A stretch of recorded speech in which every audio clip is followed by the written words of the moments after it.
Hello কিউটিজ, good morning. সবাই কেমন আছো? তো আজকে সকালে তোমার সঙ্গে আমি একটু শেয়ার করি। দেখতে পাচ্ছ মোটামুটি এখন বাজে প্রায় 9:30, বাইরে এইরকম ঝলমলে রোদ উঠেছে, ঠিক আছে? তো দেখতে কিন্তু ভীষণ ভালো লাগছে।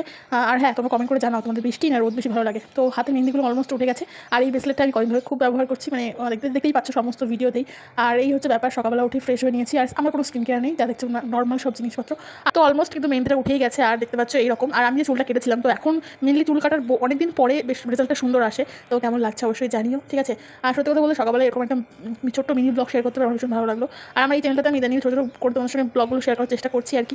আজকে আমি অবশ্যই একটা জিনিস শেয়ার করবো, অনেকদিন ধরে ভাবছি শেয়ার করবো, বা শেয়ার করে হয়ে উঠছিল না। তো এই হচ্ছে দেখতে পাচ্ছ আমাদের পাকা ঘরের সানসেটের মানে সিঁড়ির নিচে কুকুরে কিন্তু বাচ্চা দিয়েছে অনেকগুলোই, বেশ কতগুলো আছে তোমরা কাউন্ট করে আমাকে অবশ্যই জানিও, ঠিক আছে? আমরা তো মানে মোটামুটি অনেকদিন আগে থেকেই দেখছি, বা তোমার সঙ্গে শেয়ার করা হয়নি সেইভাবে। তো কিউট কিউট কতগুলো বেবি হয়েছে। আর এখানে আমার মানি প্ল্যান্ট গাছ, তবে গাইস যাই বলো না কারণ বেবিগুলো কিন্তু ভীষণ কিউট। তবে এখন এর অনেক ছোটো, আস্তে আস্তে বড় হবে। আর এই দেখতে পাচ্ছ আমার মানি প্ল্যান্টের গাছটা মোটামুটি ভালোই গ্রো করেছে, ঠিক আছে? তো এটাকে একটা পার্মানেন্ট ব্যবস্থা করতে হবে, জায়গা দিতে হবে আর কি। তো চলো আরও একটা জিনিস তোমাদেরকে দেখাচ্ছি, সেটা হচ্ছে এই যে নয়নতারা। সত্যি কি দারুণ দেখতে, তাই না? বেশ সুন্দর করে ফুটে থাকে, বেশ সুন্দর লাগে। আর এখানে আমরা চলো এবার রান্নাঘরের দিকে যাওয়া যাক। তো রান্নাঘরে এসেই দেখতে পাচ্ছি এখানে আলু আর ফুলকপি তরকারি। এখন তো বুঝতেই পারছো আলু ফুলকপি সিজন, তো ওটাই হবে। শীত মানেই তো ফুলকপি আর আলু, তাই না? তো চলো।